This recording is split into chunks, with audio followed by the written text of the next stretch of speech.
छत्रपती संभाजीनगरातील निपाणी गावाला पावसाने तडाखा दिल्याचं आपण पाहतोय। अतिवृष्टीमुळे शेतातील पिकांचं नुकसान झालंय, त्यामुळे शेतकऱ्यांनी शेतात साचलेल्या पाण्यात लोटांगण घातलंय। सरकारने आम्हाला आता मदत करावी, हेक्टरी 50,000 रुपये अनुदान द्यावं, कर्जमाफी करावी, अन्यथा आत्महत्या करण्याशिवाय आमच्याकडे पर्याय नाही, असा इशारा या शेतकऱ्यांनी दिला।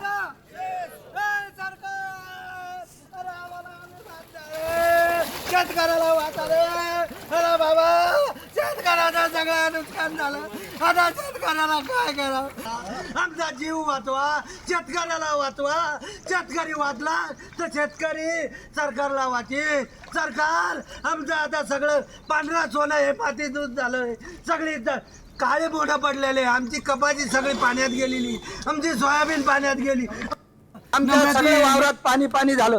सततच्या 15 दिवसाच्या पावसापासून आम्हाला या पावसाने आधी सुरुवातीला पाऊस नव्हता, पण आता इतका पाऊस झाला की आमच्या वावरात अक्षरशः तळे झालेले आहे। आणि आमची मागणी सरकारला आहे की आम्हाला हेक्टरी याला कापासीला आणि इतर पिकाला 50,000 रुपये अनुदान द्यावं हेक्टरी, आणि फळबागाला 1 लाख रुपये अनुदान द्या। आमची मोसंबी गळली, आमचं सीताफळ गळलं, आमचे डाळिंब गळलं, डाळिंबाच्या 4 बागा झाल्या,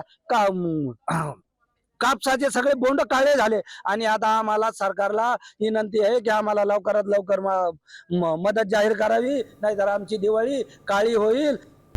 आता isakal.com आहे देशातील नंबर 1 ची मराठी न्यूज वेबसाईट। प्रत्येक अपडेटसाठी isakal.com ला नक्की भेट द्या।